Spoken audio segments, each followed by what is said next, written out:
একজন গৌররাগী নদিয়া নাগরী সুরধরীর দিনে গৌরহরিকে দর্শন করে এসে আর একজন নদিয়া নাগরীর সঙ্গে কথোপকথন করছে। বলল, প্রাণ সজনী, আমি যে সুরধরীর দিনে গৌরীর রসের পদক দর্শন করলাম, কিন্তু গৌরীর ভাবের গতি কিছু বুঝতে পারলাম না। ওমা, গৌরীর ভাবের গতি কি সবাই বুঝতে পারে? মহাজন এক পাশে দাঁড়িয়ে বলক দিলেন যে গৌরাঙ্গের নাম লয় তার হয় প্রেমের উদয়।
এই জগৎ সংসারে একটু লক্ষ্য করে দেখবেন, আমাদের জীবনে যখন দুঃখ আসে, ওমা, আমরা বুকে হাত দিয়ে কেউ বলতে পারবো না যে সারা জীবন ধরে আমি সুখে আছি। কেউ কিন্তু বুকে হাত দিয়ে বলতে পারবো না। সুখের পরে কিন্তু দুঃখ, আর দুঃখের পরে কিন্তু আসে সুখ। যখন দেখবেন গৃহের মধ্যে অতীব সুখ চলছে, গৃহের ভিতরে বাইরের দরজায় কিন্তু দুঃখ অপেক্ষা করছে প্রবেশ করবার জন্য। আর যখন দেখবেন গৃহের মধ্যে অনবরত দুঃখ চলছে, তখন বাইরের দরজায় গিয়ে দাঁড়িয়ে আছে সুখ, অপেক্ষা করছে দুঃখ বেরিয়ে আমি ঢুকে যাবো। তাই গৌর হরি বল হরি বল। তাহলে সুখ দুঃখ নিয়ে পৃথিবী। ওমা, যখন আমরা আমাদের দুঃখের সময় আসে, তখন আমরা কি করি জানি? আমরা ভগবানের কাছে গিয়ে সমস্ত কথাগুলো জানাই। কি গো মা, জানে? হ্যাঁ, পুজোর থালা নিয়ে হাতে করে তারপর মন্দিরে গিয়ে আমরা কি করি না, ভগবানকে কেঁদে কেঁদে সেই দুঃখের কথাগুলো সমস্ত কিছু জানাই। তখন আপনি দুঃখের সময় তো আপনি ভগবানের কাছে গেলে দুঃখে জল বেরিয়ে আসে, কিন্তু মাগো, যখন সুখের সময় আসে, সেই সুখের সময় কি ভগবানের কাছে গিয়ে কেঁদে কেঁদে বলি আজ আমি সুখী আছি? সুখের কথাগুলো কি জানাই? তখন আজ নয় কাল, কাল নয় পরশু, এরকম করে কিন্তু দিনগুলো অতিবাহিত করে ফেলি। সুখের গন্ধ হয়ে আমরা মায়াতে আবদ্ধ হয়ে কি করি? সেই সমস্ত কথা ভুলে যায়। মহাজন বললেন, যদি গৌর হরিকে জানতে চাও, যদি গৌর হরিকে চিনতে চাও, বলে জানো, বলে কিবা সুখে কিবা দুঃখে,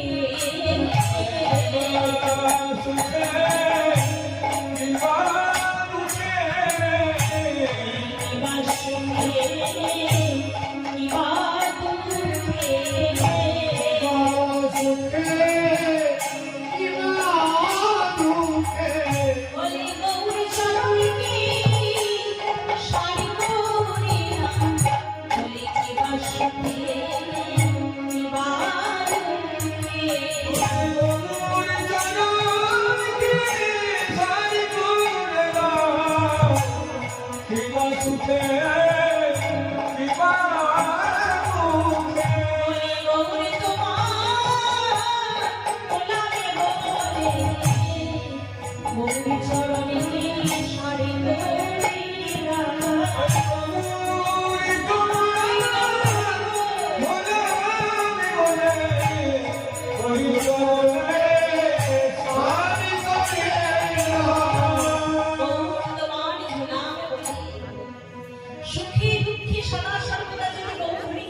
জানতে পারে গৌরহরি। তারপরে সমস্ত জ্বালা যন্ত্রণার কথা যদি গৌরহরিকে জানাতে পারি, মহাজন বললেন সেই ভাবের প্রতি তারাই বুঝতে পারবে। এটাই গৌর হরি হরি হরি। কি বললেন? নদিয়া নাগরী বললে জানিস আমি গৌর হরিকে দর্শন করে এলাম সুরধুরির তীরে। কি দেখলাম জানিস? আমি দেখে এলাম এই দেখ দেখ বলে আরে মনো আগে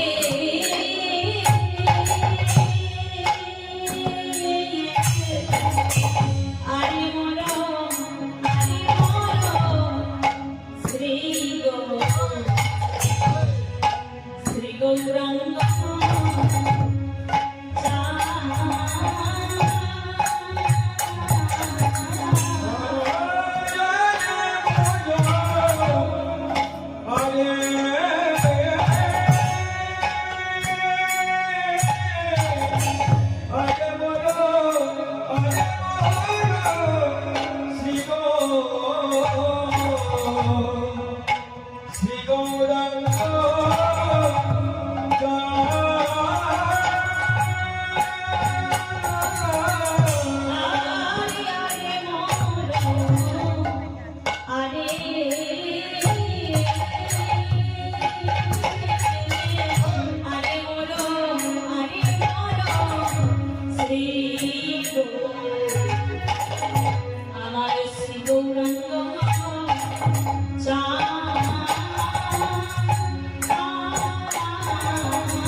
ওই বলতে সালার কারণে নাই। নিতাই গৌর হরি বল হরি বল। ওমা এই গৌর হরি দেখুন, নদিয়া নাগরী বলছি গৌর হরি আমার গৌর হরি। আরে বলো গৌরাঙ্গ চা।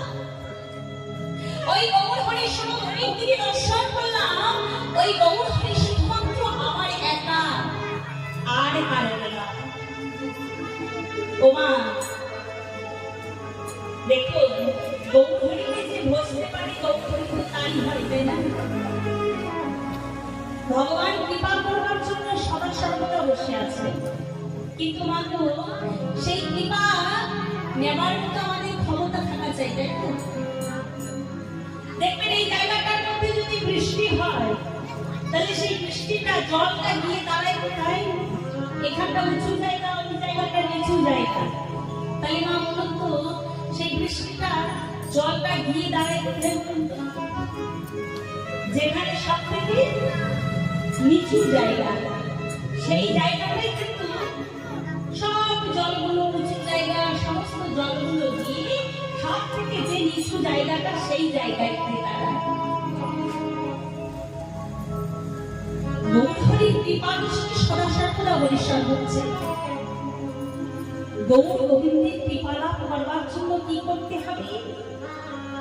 গোবিন্দের চরণে, গৌরহরির চরণে, ভক্তের চরণে সদা সর্বদা নিজের মাথাকে নত করতে হবে।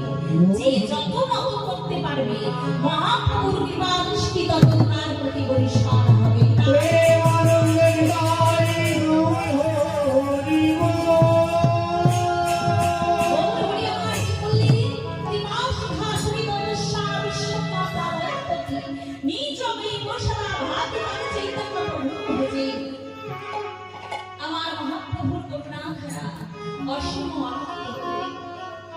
নদী যেমন প্লাবিত হয় মা, যখন নদীতে বন্যা আসে তখন লক্ষ্য করে দেখি চারিদিকে জলে জলমগ্ন হয়ে যায়, তাই না? কোথায় নদী, কোথায় নালা, কোথায় রাস্তা, কোথায় ঘাট, কিচ্ছু বোঝা যায় না, চারিদিকে জলে জলমগ্ন হয়ে যায়। আমার গৌরহরি সেই প্রেমের বন্যায় আজ জগৎজীবকে ভাসাবার জন্য কি করলেন? নিজে ভক্ত রূপে এসে আমার গৌরহরি নাম প্রচার করলেন। এই কলির জীবের কি হবে? শ্রী রাধা কৃষ্ণ প্রণয় মহিমা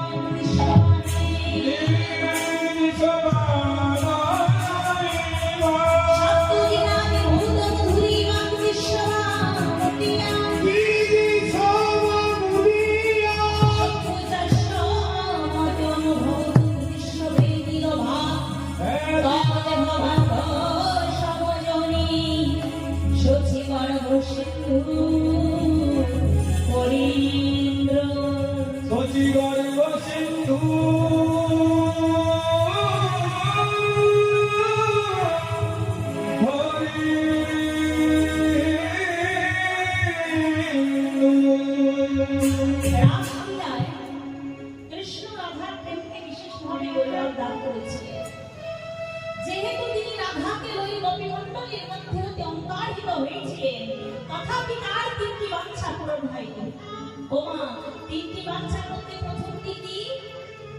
কৃষ্ণ ভাবলেন আমি প্রেমের বিষয়, আর শ্রীমতী রাধিকা প্রেমের আশ্রয়। আমি আস্বাদন, শ্রীমতী রাধিকা আস্বাদনকারিণী। ওই রাধিকার প্রেম আমার মনে আনন্দের সঞ্চার করে বটে, কিন্তু আমার শ্রী গৌরীগুণ আনন্দ শ্রীমতী রাধিকা সাধন করে থাকে। সুতরাং শ্রী রাধা প্রণয় মহিমা কিরূপ ইহা অবলম্বনী করবার নিমিত্ত আমি রাধা ভাব আশ্রয় করিতে অভিলাষ করি। দ্বিতীয়ত, আমার যে মাধুর্য ভক্তগণ বিশেষ করে শ্রীমতী রাধারানী আস্বাদন করে থাকে, আমি রাধা ভাব আশ্রয় করিয়া সেই মাধুর্য আস্বাদন করিতে চাই। আর তৃতীয়ত, কবিরাজ গোস্বামী প্রকাশ করলেন আমা হইতে রাধা পায় যে জাতীয়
চৈতন্য প্রভু শ্রীরাম নবদ্বীপ মাঝে অবতীর্ণ হয়েছেন প্রভু আমার।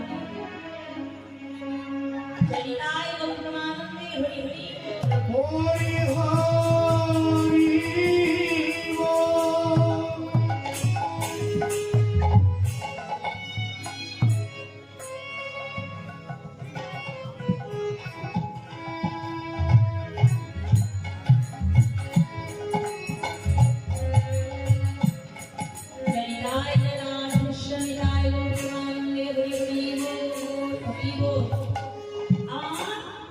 মহাপ্রভু কি করলেন? নামের কালী মাথায় লই নগরীর দাঁড়ে দাঁড়ে হরিনাম প্রেম নিবেদন করলেন। আর কি করলেন জানেন? প্রত্যেক জীবের গলা জড়িয়ে ধরে ধরে নাম প্রেম দিলেন। হরি বল। তোমা সেই মহাপ্রভু বলেন জীবকে কি করলেন? নামের নাম নিয়ে দিলেন। কেমন ভাবে? মুখে হরি বল হরি বল হরি বল বলে আমার নেতা এনেছে যা। ওমা অনুধ্বনি হবে তো? মাঝে মাঝে অনুধ্বনি হরি হরি না বলে রাত্রিবেলা তো পিতা এনেছে যায় আমারে গৌর এনেছি যা। মুখে হরি বলি হরি বলি হরি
আর কারণ কিছুক্ষণ পরে কি জানতে বলছি না না ওই গৌচার তো আমার একার নহে, অখিল জীবিত মনোলোচন অখিল এই বিশ্ব ব্রহ্মাণ্ডে নয়নের ভাব হচ্ছে আমার গৌরী নিতাই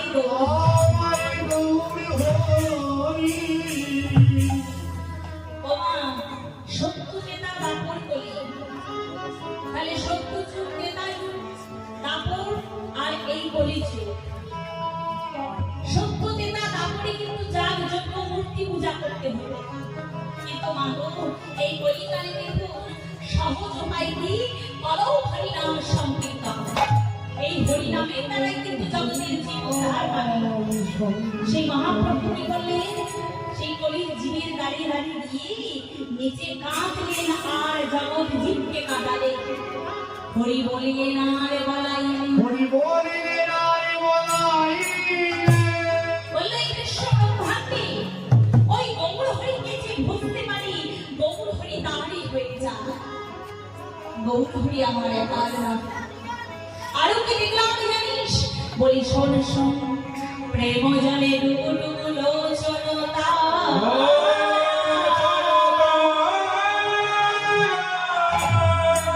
প্রলাপ সংগ্রাম লাগে আমার ভাব রসে ভরা। বলো প্রেমের জলে ডুবু ডুবু। ওমা, ওই সত্যতা লাবণী নাম ছিল, কিন্তু বলি পাইছি নামের মধ্যে প্রেম। এই প্রেম কিন্তু অন্যান্য যুগে ছিল না। সেই জন্য গৌর হরি ওই নামে প্রেমে মাখামাখি হয়ে নয়নের জল বরিশাল হচ্ছে।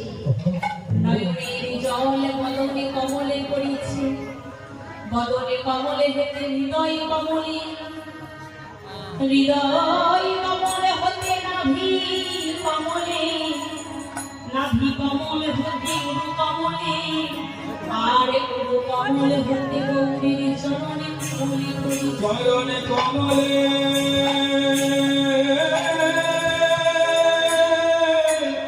করিছে। আরে দেখো কমলে কমলে কমলে কমলে কমলে কমলে পড়ে, কমলে কমলে কমলে জলে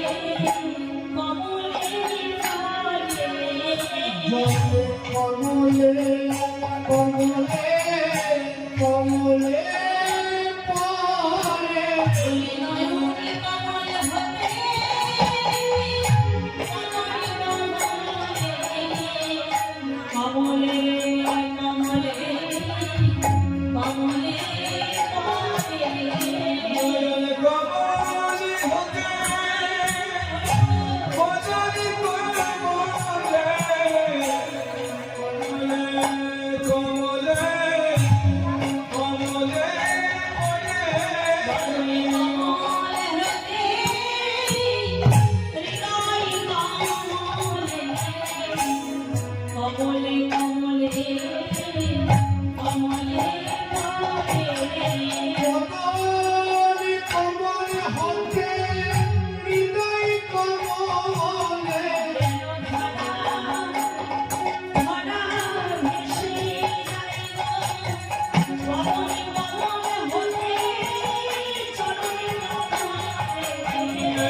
নয়নে কমল হৃদয় কমল বদনে কমল চরণে কমল আমার গৌরী যেন সরোবরের সুন্দর একটি নবীন পুষ্পিত কমল গৌরী সর্বাঙ্গ যেন কমল পিতাই গৌর হরি বল হরি বল। সমস্ত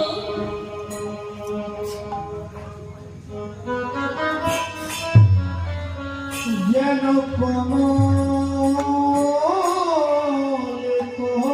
যেন ধারায় ধারা বই চলে যাচ্ছে। এমন সময় কালিয়া মাহাই অধিক পরবর্তী ওমা কমলে কমলে বলছি। এমন সময় কিন্তু প্রলাপ সন্ত্রাপ আদি ভাব রসে ভরা নয়ন কমলবতী জয় যখন কমল কমলে পড়ছে প্রেমের জলে লোচন তারা প্রলাপ সন্ত্রাপ আদি ভাব রসে ভাবরসে ভরা বলল বউর ক্ষণে হাসছি ক্ষণে কাঁদছি হরি কাঁদিছে এখনই কথা বলছে বলতে বলতে কাঁদছে আবার এখনই কথা বলতে বলতে হাসছে। তাহলে মাগো তাকে কি বলবে? বলবে সাধারণ আর এর জ্ঞান আর ঠিকঠাক নেই।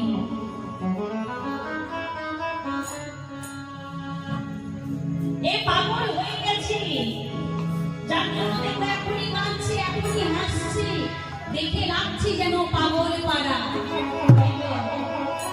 মহাজন বললেন প্রলাপ সন্ত্রাপ আদি ভাব রসে ভরা। ওমা, আমরা প্রলাপ কখন ভুলভাল কখন বুঝিব? একমাত্র পাগল হয়ে গেলে বুঝি ভুলভাল। আর একবার পাগল কি জানি?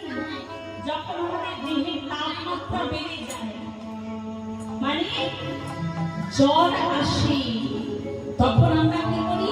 অনেক সময় ভুলভাল বকি। তাহলে প্রলাপ সন্ত্রাপ আদি ভাব রসে ভরা গৌর ফলে হাসছি ফলে কাঁদছি। যখন কৃষ্ণ ভাবের উদয় হয় তখন রাধা রাধা রাধা বলে কেঁদে ব্যাকুল হয়।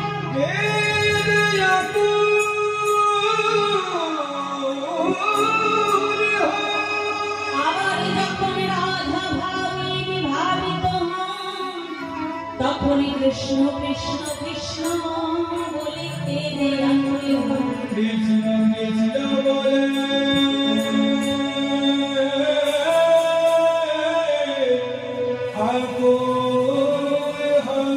কালিয়া মহাই অধিক পরবর্তী। আজ গৌরহরি কি করেছি? রাধা ভাবে বিভাবিত হয়ে কৃষ্ণ কৃষ্ণ বলে কেঁদে আকুল হয়েছে। কালিয়া মহাই অধিক পরবর্তী। অভিমানী হারাইলাম কালু গুণী।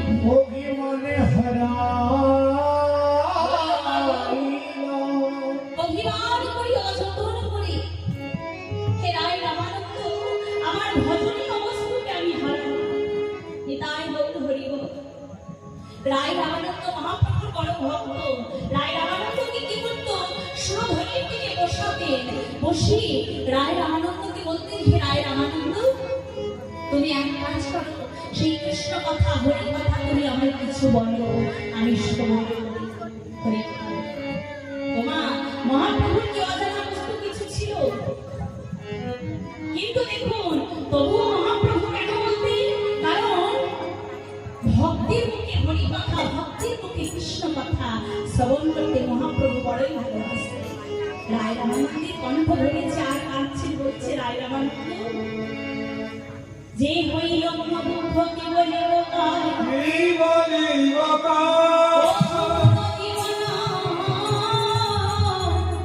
অবগইছে জুড়া।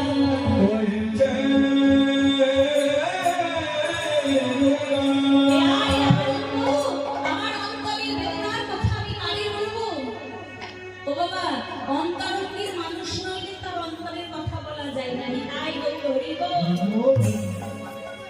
কৃষ্ণ কথা হরি কথা ভালোবাসে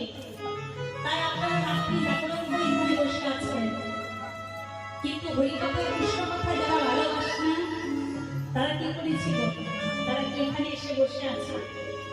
তারা দেখুন বাড়িতে গিয়ে বেশ ঘুমাচ্ছে। তাহলে দেখুন অন্তরীর অন্তরঙ্গ নইলে কিন্তু অন্তরের বেদনার কথা বলা যায় না। রায় রামানন্দ বলছেন, হে মহাপ্রভু, আমি আর কি বলবো প্রভু, তুমি তো সকলেই জানো হে।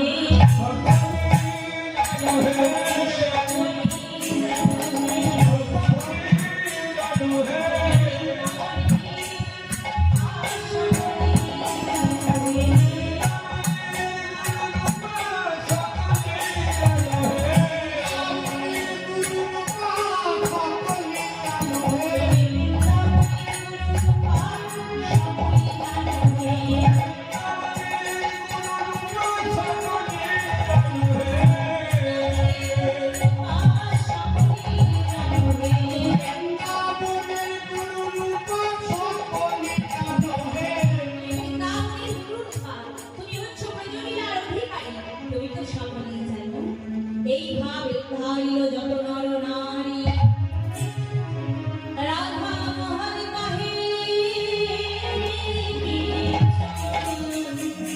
না হলো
শ্রদ্ধেয় ভক্তমণ্ডলী, ভক্তিমতী মায়ের সকলের চরণে আমার সরস্বত ভূমি ভক্তি দণ্ডবাদ প্রণাম। এই রাধা গোবিন্দের লীলা অভাগম, আমার মতো ভজনবিহীন মুখে এই লীলা সাধারণ অর্থ বোঝানো বড় দুঃসাধ্য।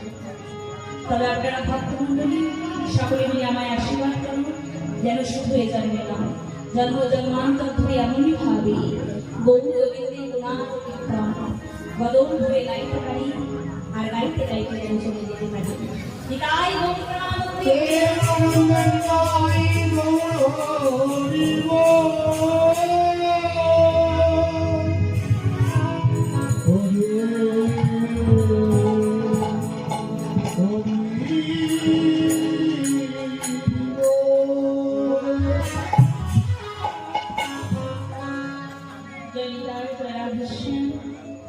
গাইতে পারি, আর গাইতে গাইতে যেন চলে যেতে পারি। তোমার যাওয়াটা নিয়ে তো সবার সমস্যা, তাই কে কেমন ভাবে যাবো সেটা কিন্তু আমরা কেউ জানতে পারি না। জানতে পারলে তো অনেক কিছু করতাম, কিন্তু ওই যাওয়াটা নিয়ে হয়ে গেছে সবার সমস্যা। আমরা সাধারণ কথাই বলি যে আমাদের মানব জন্ম হচ্ছে শ্রেষ্ঠ জন্ম। সত্যি তাই, মানব জন্ম হচ্ছে শ্রেষ্ঠ জন্ম, ভগবান ভজনের যোগ্য জন্ম। কিন্তু মানুষ এলাম গেলাম, সংসার করলাম, টাকা পয়সা দু হাতে করে রোজগার করলাম, তারপর আবার নিতাই নিতাই করে চলে গেলাম। এটি কি মানব জন্ম শ্রেষ্ঠ হলো? এটি কিন্তু মানব জন্ম শ্রেষ্ঠ হলো না। এলাম গেলাম, সংসার করলাম, দু হাতে করে টাকা পয়সা রোজগার করলাম, আবার চলে গেলাম, এটি কিন্তু মানব জন্ম শ্রেষ্ঠ হলো না। তাহলে মানব জন্মকে যদি শ্রেষ্ঠ জন্ম করতে হয়, কি করতে হবে? আশ্বাসকালে আমরা প্রণাম করে আসি। 10 মাস 10 দিন যখন মাতৃগর্ভে থাকি, তখন চারিদিক সমুদ্র দুর্গন্ধে নরকে বসে থাকে। ভগবানকে বলা চলে তখন আমরা নিবেদনে জানিয়ে আসি, হে গোবিন্দ, তুমি আমাকে এখান থেকে তার করে দাও, ওই ভবে গিয়ে তোমার নাম করব। 10 মাস 10 দিন পরে যখন মাতৃগর্ভ থেকে যে ভূমিষ্ঠ হয়, প্রত্যেকটা মানুষ দেখবে মা বলে কেঁদে ওঠে। ও মা, যেটা মা বলে কেঁদে ওঠে শিশু, অমনি মায়াতে আবদ্ধ হয়ে যায়, গোবিন্দকে কথা দেওয়ার কথা কিন্তু ভুলে যায়। তাই দেখুন, মা যখন আসবার কালে তেমন প্রণাম করে এসেছো, যারা কালেও যদি প্রণাম করতে করতে যেতে পারো, তবে কিন্তু মানব জন্ম শ্রেষ্ঠ জন্ম হয়ে যাবে। কিন্তু মানুষ এলাম গেলাম, সংসার করলাম, খেলাম গেলাম, তার কথা একবারও চিন্তা করলাম না। সারাদিন সারাক্ষণ শুধু আমার কথা, নিজের কথা চিন্তা করলাম। তাহলে মরবার সময় যে তার কথা মনে করবে, তার কথা কিন্তু একবারও স্মরণ মরণ হবে। সেই জন্য সময় থাকতে থাকতে, দেহের ক্ষমতা থাকতে থাকতে গৌর গোবিন্দের কাছে গিয়ে জানিয়ে দাও, হে গোবিন্দ, হে মধুসূদন, হে দিনের দয়া, হে দিনের দয়া, হে পতিত পাবন, তোমার কৃপায় দেহ মন প্রাণ জীবনে যৌবন যা কিছু পেয়েছি, তাই মনোবাক্যে তোমার চরণে আমি আত্মসমর্পণ করে দিলাম। করে দিলাম।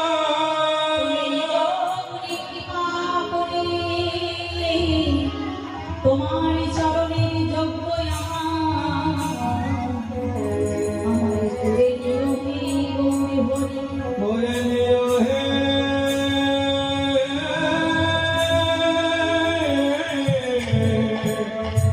গৌরী হরি। তাই আসার আগে যেমন প্রণাম করে এসেছি, হে গোবিন্দ, সময় থাকতে থাকতে জানিয়ে রাখলাম, যেমন অবস্থাতেই চাই না কেন, মৃত্যু আমার যেমন অবস্থাতেই হোক না কেন, হে গোবিন্দ, যে অবস্থাতেই থাকি না কেন, একবার যেন তোমায় এই বদনে কৃষ্ণ বলে ডাকতে পারি। কৃষ্ণ বলে ডাকিতে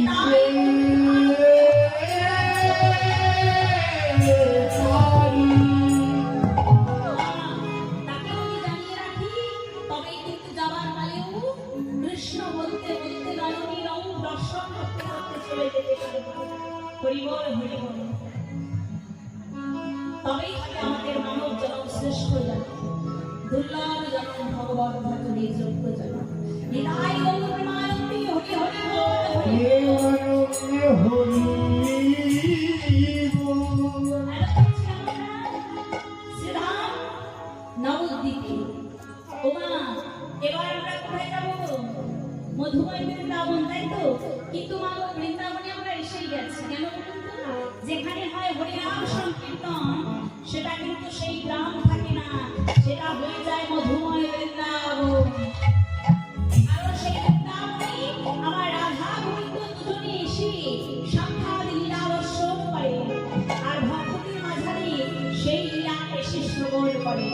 নিতাই গৌর হরি বল। যেখানে ভগবান রাধারানীকে নিয়ে বিরাজ করেন, সেখানে কি কোনোদিন বৃন্দাবন না হয়ে থাকতে পারে, সেই মধুময় বৃন্দাবনে আমরা সকলে মিলে রাধা নাম জপবো। কেমন করি করো তারি দিয়ে রাধা নাম জপতে জপতে চলে যাব। রাধে রাধে জপা করো কৃষ্ণ নাম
कृपा विष्णु दर्शन राधे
মধুময় শ্রীধাম বৃন্দাবনী সবই মধু, যে স্থানে মধু মধুর বাণী উচ্চারিত হয় ময়ূর ময়ূরী মধুর গানে নৃত্য করে, কোকিলা মধুর স্বরে গান করে, পশুরা আনন্দে আত্মহারা হয়ে সেই মধুর মধুর নাম শ্রবণ করে।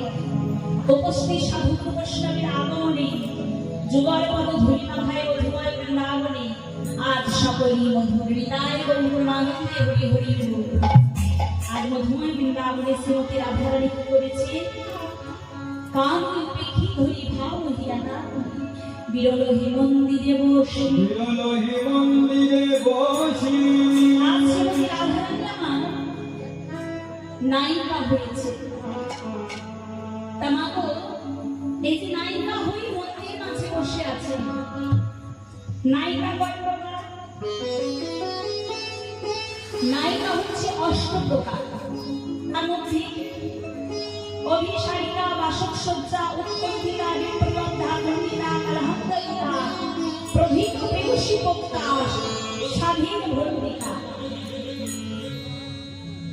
অভিসারিকা তথা বাসকসজ্জা, উৎকণ্ঠিতা তথা বিপ্রলব্ধা, খণ্ডিতা চ কলহন্তরিতা, প্রভৃত প্রেয়সী বক্তা তথা স্বাধীন ভ্রমণিকা ইত্যাষ্ট নায়িকার ভেদ ও স্বতন্ত্র প্রভৃতিকা।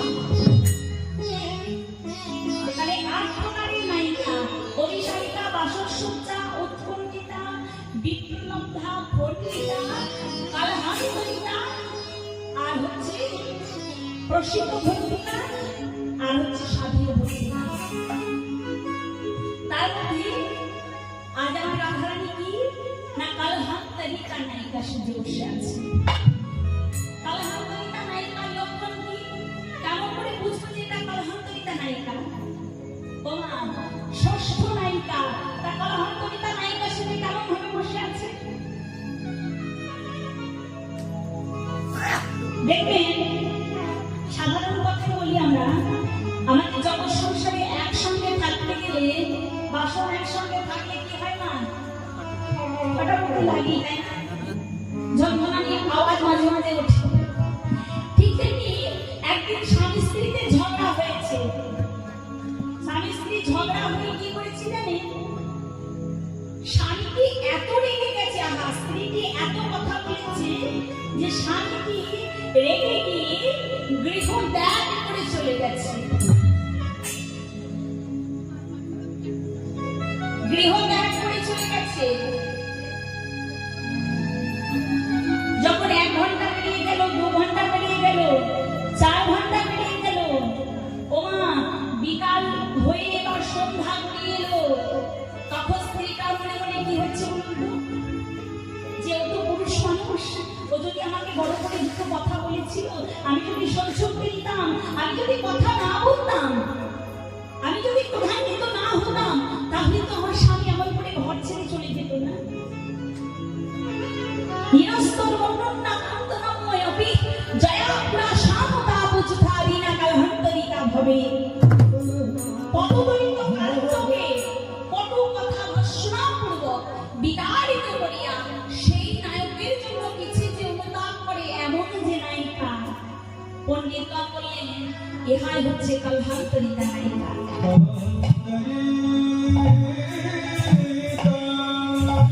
বলল সেই মানুষটার জন্য সেই মহিলাকে কেমন অবস্থা হবে? তখন কিন্তু চোখের জলে কিন্তু বদল ভেসে যাবে। ওমা, তাহলে সেই নায়িকাটার যেমন লক্ষণ, এমন কথা বলেছে পুরুষ মানুষটাকে যে ঘর ছেড়ে চলে গেছে, আবার সেই মানুষটার জন্য আর কাঁদছে। এই লক্ষণটাই হচ্ছে কলহান্তরিতা নায়িকার লক্ষণ। রাধারানী কি করেছে? ধরণী শয়নে করি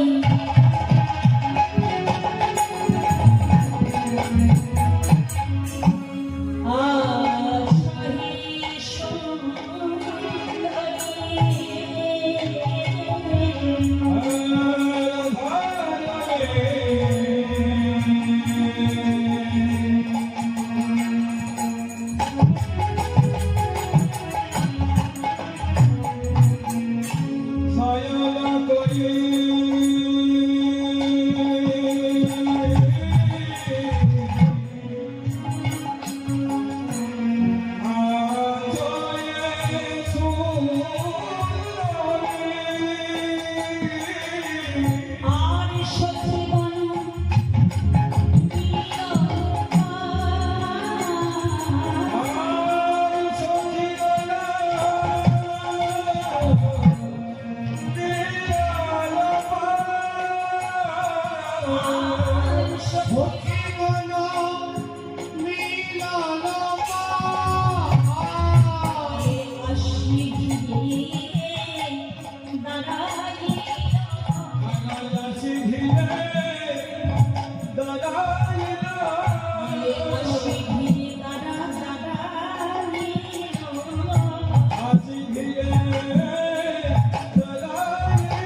বিরোহী মন্দিরে বসে একান্তে বসে বসে রাধারানী আমার মনে মনে চিন্তা করছেন, ভাবছেন।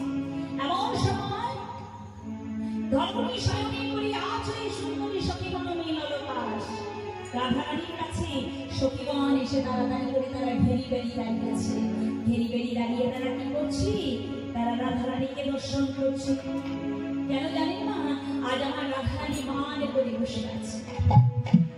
ও মা, মান করে বসে আছেন, এই যে মানের কারণ কি? মানের কারণ হচ্ছে একদিন শ্রী গোবিন্দমা গোষ্ঠ প্রচারণ থেকে ফিরে চলে আসছেন সখাগণকে সঙ্গে করে। আবার একদিকে শ্রীমতী রাধারানী আমার সখীগণকে সঙ্গে করে যমুনায় জল নিতে যাচ্ছেন। রাধারানী চলে যাচ্ছেন যমুনায় জল আনতে, আর গোবিন্দমা চলে আসছেন গোষ্ঠ প্রচারণ থেকে। ওমা, উভয়কে কিন্তু দর্শন করছেন।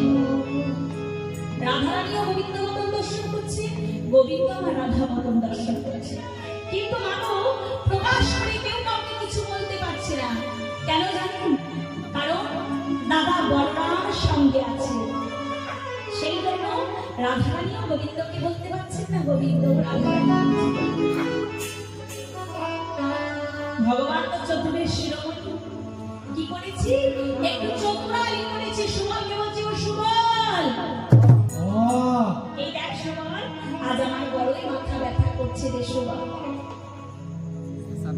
বিশাখা সখী বললেন, হে রাধে, তোমার প্রাণ গোবিন্দ আজকে সংকেত করলো, তুমি দেখেছো? বললো না তো সখী। বললে, এই দেখো, সে আজকে স্পর্শ করে জানালো সে আজ কেশরকুঞ্জে যাবে। আজ রাধা বলে বাঁশি বাজবে না। রাধা বলে বাঁশি বাজবে না। রাধা বলে আজ আর বাঁশি বাজবে না। তুমি ঠিক সময় মতো কেশরকুঞ্জে উপস্থিত হও। রাধারানী কি করলেন? যমুনাতে জল নিয়ে মহা আনন্দে গৃহে ফিরে গেলেন। গৃহে ফিরে গিয়ে ঠিক সময় মতো সেই কেশরকুঞ্জে উপস্থিত হলেন। কেশরকুঞ্জে গিয়ে ফুল তুললেন, মালা গাঁথলেন, চন্দন ঘষলেন, দীপ জ্বালালেন। ওমা, একটি মনোমত করে ফুলসজ্জা নির্মাণ করলেন। কেন না? আমার গোবিন্দ আসবে বলে।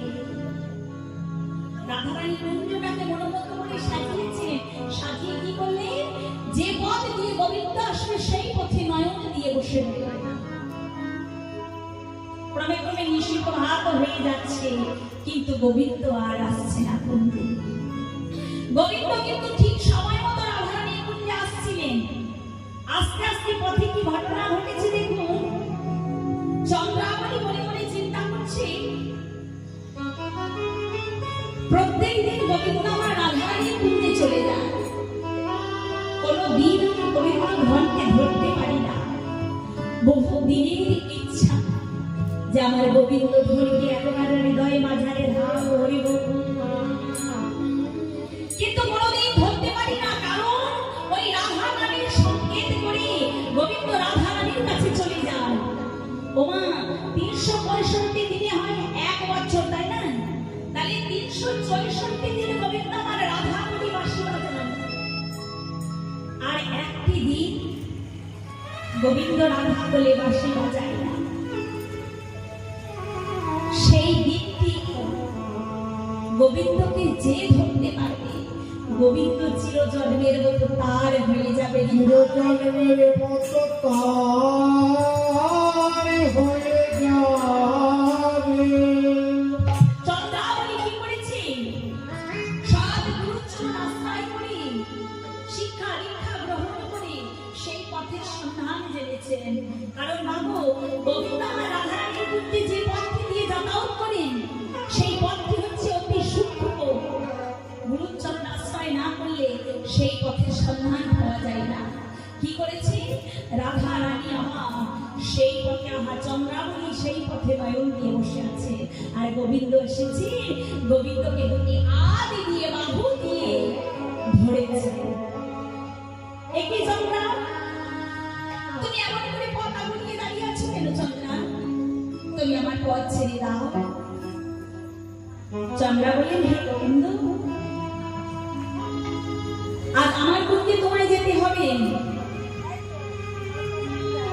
গোবিন্দ বললেন, দেখো আমি একটি নবীন বাছুরে হারা হয়েছি।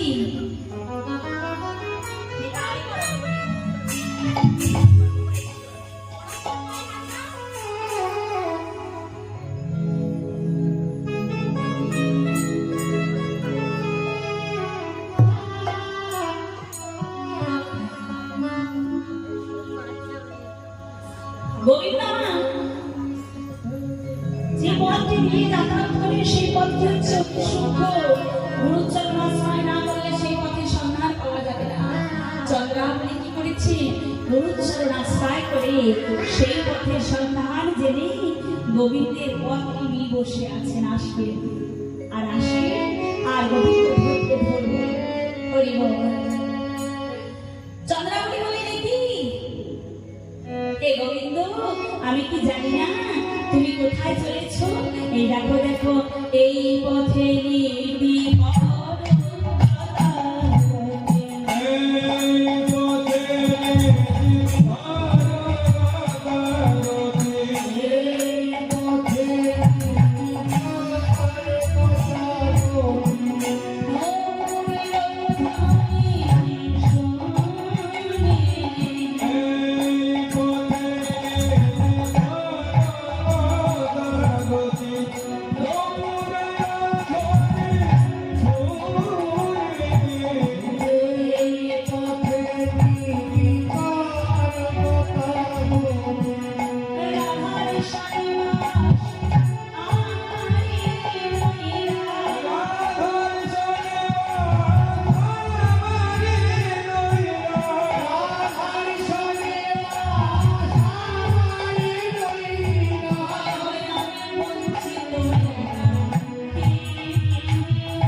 চন্দ্রা, তুমি পথ ছেড়ে দাও চন্দ্রা। চন্দ্রাবলী বললেন, হে গোবিন্দ, আমি জানি তুমি রাধারানী কুণ্ডে চলেছ, কিন্তু গোবিন্দ ওই রাধা কুণ্ডে যাওয়ার আগে আমার একটি কথার তুমি উত্তর দিয়ে যাও। তুমি রাধা কুণ্ডে চলে যাচ্ছ, চলে যাও, তাতে আমার কোনো কিছু করার নেই, কিন্তু যাওয়ার আগে তোমাকে একটি কথার উত্তর দিয়ে যেতে হবে। হে গোবিন্দ, তুমি যদি একা রাধা বল্লভে হয়ে থাকো, রাধা বল্লভে হয়ে থাকো, তবে তুমি রাধা রানীর কুঞ্জে চলে যাও। রাধা রানীর কুঞ্জে চলে যাও। আর হে গোবিন্দ, তুমি যদি জগবল্লভে হয়ে থাকো,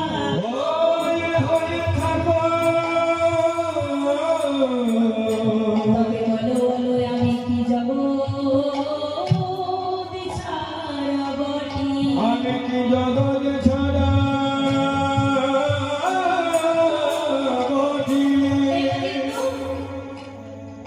আমি তো জগতের মধ্যে একজন, আমি তো জগৎ ছাড়া নই। ওমা, যেই না আমার চন্দ্রাবলী এইসব সখী এই কথা বলেছে, অমনি মাগো গোবিন্দ আর কোনো কথার উত্তর দিতে পারলেন না। চন্দ্রাবলীর সঙ্গে চলিলেন চন্দ্রাবলী কুণ্ডে। চন্দ্রাবলী গোবিন্দকে পেয়ে মহামানন্দে ফুল তুললেন, মালা গাঁথলেন, চন্দন ঘষলেন, দীপ জ্বালালেন, মনোমত করে পুরো সজ্জা নির্মাণ করলেন। প্রতি আমার সঙ্গে অবসাঙ্গিনী হই গোবিন্দের মুহূর্তে মাথা রেখে চন্দ্র ঘুমিয়ে পড়লেন। গোবিন্দ দিলেন চন্দ্রা ঘুমিয়ে গেছি, এবার আমি রাধা রানীর কুঞ্জে চলে যাই। এই বলে কি করেছে মাগো, গোবিন্দ আমার রাধা রানীর কুঞ্জে চলে যাচ্ছে। রাধা রানী দূর থেকে দর্শন করলেন গোবিন্দ আসছে, কিন্তু গোবিন্দ আসছে বটে, কিন্তু সারা অঙ্গে তার অন্য নায়িকার লোক চিহ্ন। পরনে নীল শাড়ি, সারা গায়ে চন্দনে সজ্জিত, কপালে সিঁদুর, গালে কালি, এই সমস্ত ভোগ চিহ্ন হয়ে রাধা গোবিন্দ আমার চলে আসছে। আর রাধা রানী দূর থেকে দর্শন করলেন, না না, গোবিন্দ আসছে বটে, কিন্তু গোবিন্দের অঙ্গে, সারা অঙ্গে অন্য নায়িকার ভোগ চিহ্ন। আমি তো পারবো না। এই বলে কি করলেন, রাধা রানী নীল শাড়ি দিয়ে বদলে যেতে ঘুরে বসলেন। এই হলো রাধা রানীর মানের কারণ। এর জন্য রাধা রানী আমার মান করলেন। এদিকে গোবিন্দ কি করলেন, তাড়াতাড়ি করে রাধা রানী দুটি চরণ ধরলেন, দুটি পা দিয়ে, হাত দিয়ে, দুটি কর দিয়ে গোবিন্দ রাধা রানীর চরণ দুটিকে ধরলেন, দুটি করে দুটি পদ ধরিল মাধব। গোপে গানে দুটি পদ ধরিল মাধব। গানে দুটি পদ ধরিল মাধব।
গোবিন্দের গুণানুকীর্তন, জয় রাধে। মনে হয় তার জন্য একটু ফোনটা হয়েছে। যেই এসেছি মা এখানে, সেই থেকে জ্বর আরম্ভ হয়ে গেছে।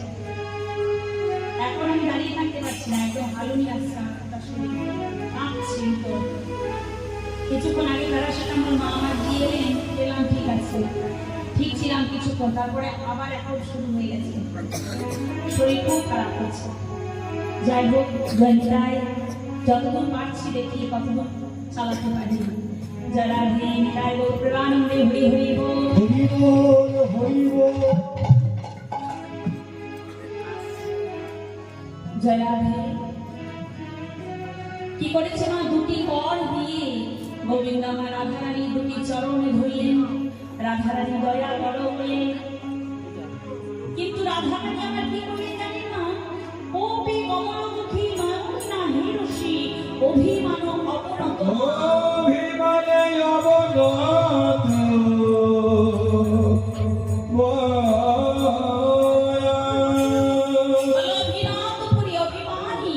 মাথা নত করে রাধা রানী আমার বসে রইলেন। গোবিন্দের কোনো মতেই ফিরে চাইলেন না। গোবিন্দ বলে, রাধে, এই দেখো দেখো, আমি কোনো দোষের দোষী নই, একবারে তোমার শ্রীচরণের দাস বলে আমায় ক্ষমা করো। ক্ষমা করো না।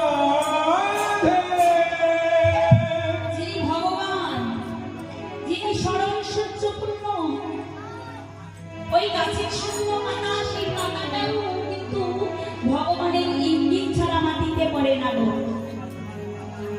সেই ভগবান কি বললেন? রাধারানী দুটি চরণ ধরে। কেন জানেন মা? রাধারানী হচ্ছে ভক্তের শ্রেষ্ঠ। তাহলে রাধারানী যদি ভক্তের শ্রেষ্ঠা হয়, ভক্তের জন্য ভগবান কি করে? সদা সর্বদা ভগবান কৃপা করবার জন্য ভক্তকে বসে আছে।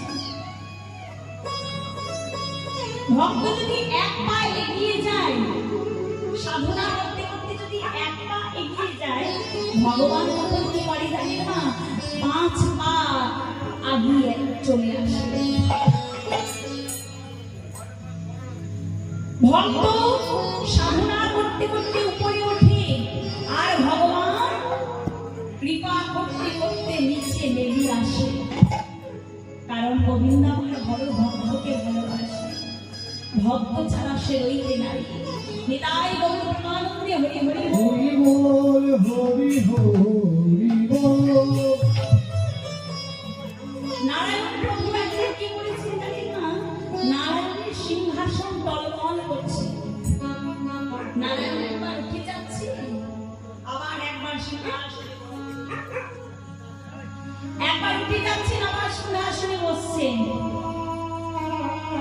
হঠাৎ করে নারদ মুনি গিয়ে বললেন, এই কি প্রভু, আপনি এত বিচলিত কেন, এত চঞ্চল কেন, কি হয়েছে আপনার? বললো মা গো, আহা নারদ মুনি, আমার কি হয়েছে জানো? ওই দেখো একজন ছোট্ট শিশু, ওই শিশু আমায় এমন ভাবে ডাকছে যে ডেকে ডেকে আমায় চঞ্চল করে দিয়েছে। বললো কেন? যদি ওই ছোট্ট 5 বছরের শিশুটা আমায় অমনি ভাবে আপনাকে অমন ভাবে ডাকছে, তোকে ওকে কৃপা করছে না কেন? কেন এত চঞ্চল হয়ে বসে আছে? ওই 5 বছরের শিশুটাকে একটু কৃপা করে দেয়। বলল নারদ মুনি, আমার কৃপা তার কাছে গিয়ে অপেক্ষা করছে, দাঁড়িয়ে আছে তার প্রতি বলিষ্ঠ হওয়ার জন্য। কিন্তু কি হয়েছে জানো? তার প্রতি বলিষ্ঠ হচ্ছে না কেন? না এখনো পর্যন্ত ওই 5 বছরের ধ্রুবর কোনো ভক্তের কৃপা তার হয়নি। ভক্তের কৃপা তার প্রতি বলিষ্ঠ হয়নি বলে ভগবানের কৃপা তার প্রতি বলিষ্ঠ হতে পারছে না। হে নারদ মুনি, তুমি তো একজন বড় ভক্ত, তুমি গিয়ে কৃপা করো, তাহলে আমার কৃপা তার প্রতি বলিষ্ঠ হবে। নিতাই গৌর প্রেমানন্দে হরি হরি বল।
নারদ, তুমি তো একজন বড় ভক্ত, তুমি যাও না,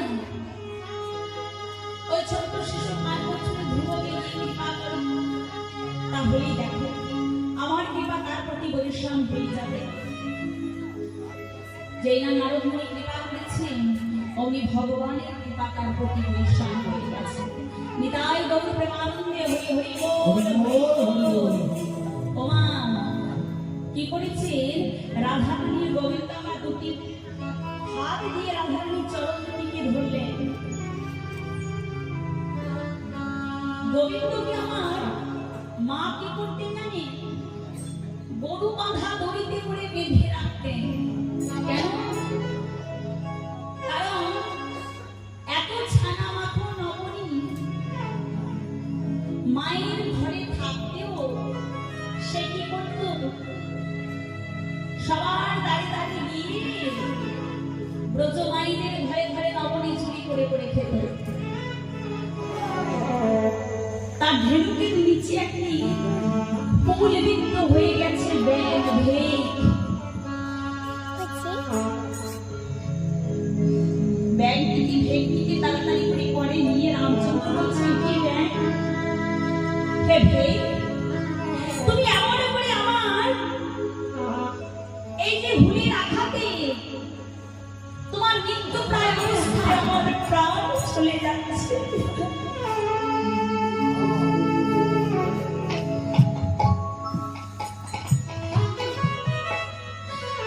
হে ভগবান শ্রী রামচন্দ্র,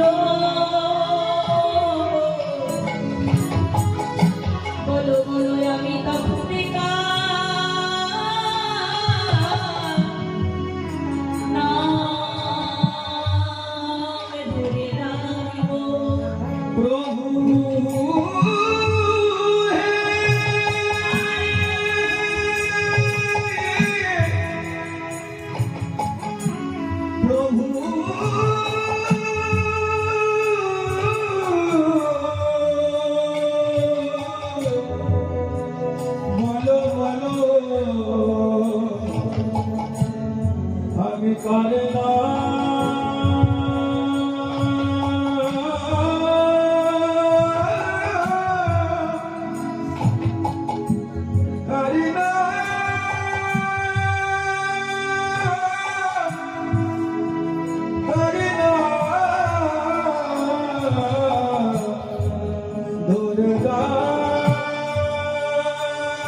আমি হচ্ছি কর্ণম নদী।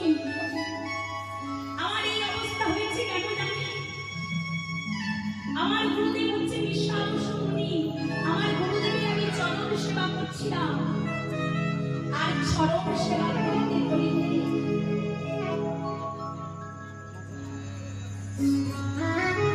নখের আছড় আমার গুরুদেবের চরণে লেগে যায়। ওই গুরুদেব তখন আমায় প্রধান্বিত হয়ে আমায় অভিশাপ দিল যে তাই গৌরানন্দে হরি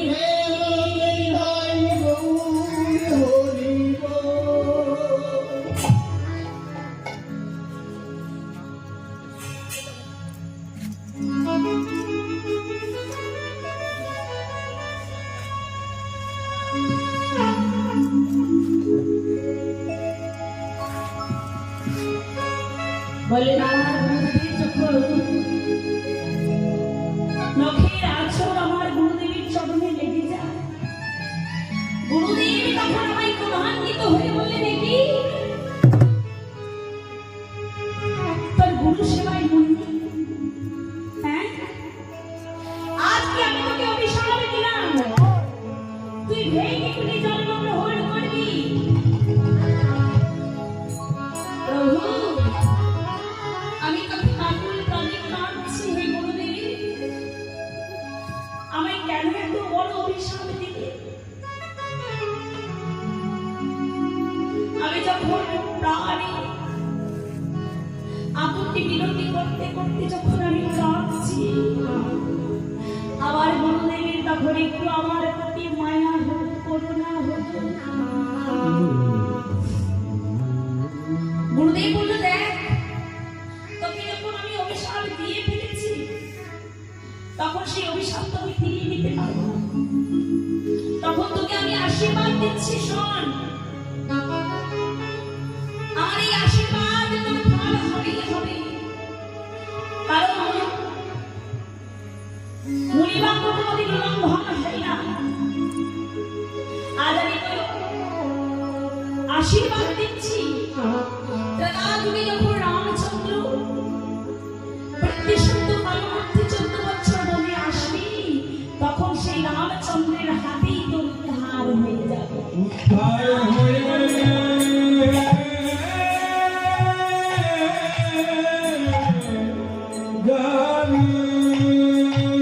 রামচন্দ্রের হাতে উদ্ধার হয়ে যাবি। আমি তোকে আশীর্বাদ দিলাম। বলল ঠিক আছে প্রভু।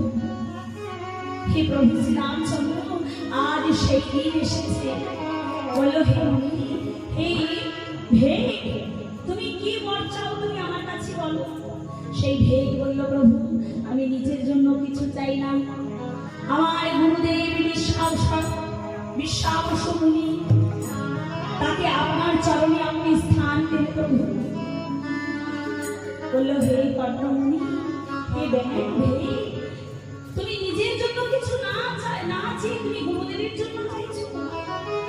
ঠিক আছে, তোমার গুরুদেবকে আমার চরণে স্থান দিলাম, সেই সঙ্গে তোমাকে আমার চরণে স্থান দিলাম। তোমার গুরুদেব আর তুমি আমার 2 পরের নূপুর হয়ে তুমি জন্মগ্রহণ করবে। গুরু শিষ্য কোনোদিন এক হয় না, যতই শিষ্য জ্ঞানী হোক না কেন, তবু কিন্তু গুরু শিষ্য এক হয় না। তাই শোনো, এই দেখো একদিন তোমার গুরুদেব আমার চরণে একটু বড় হয়ে থাকবে আর তুমি একটু ছোট। ওমা গোবিন্দের চরণে নূপুর 2 পায়ে 2 রকম, একটা ছোট আর একটা বড়। সেই ভক্তর যে উদ্ধার হয়ে গেল, যেই না নূপুর জিতম জিতম বলে বেজে উঠেছে, আর যেই না মুনি সেই কানে শুনেছে রাধা কুণ্ডে দিয়ে বসেছিল এখন ধনী, সে যেমনই গোবিন্দ এসেছে উনি শুনতে পেয়েছে। নূপুর বেজে উঠেছে, সে তো চোখে দেখতে পায় না। বলল মুনিবর, আহা কে যেন আপনি পরিচয় দিন। বলল মুনিবর আমি হচ্ছি নন্দের নন্দন শ্রীকৃষ্ণ। বাহ, এতদিন আমার সাধনা সফল হয়েছে। বলল হে মুনিবর নন্দের নন্দন হাওয়া রায়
যখন দয়া হইল না তখন এই গান আর এই বলে রাধা গান সত্য করবো বলে আজকে এসেছে।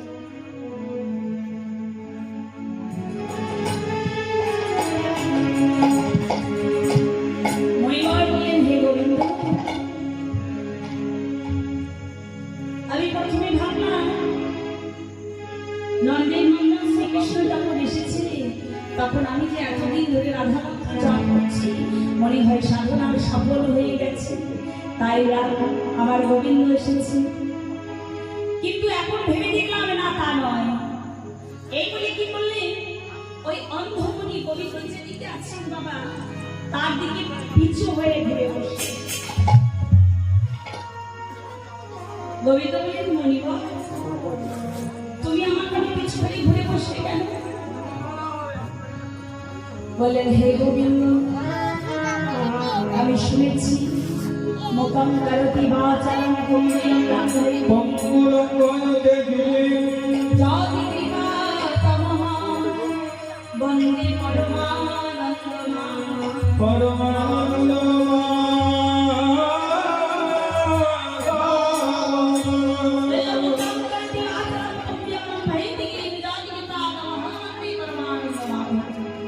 हे माधव, তোমার কৃপা হলে বোবা ব্যক্তির বাঁচানোর শক্তি হয়, তোমার কৃপা হলে ফোটা ব্যক্তি গিরি পার হবার ক্ষমতা অর্জন করে।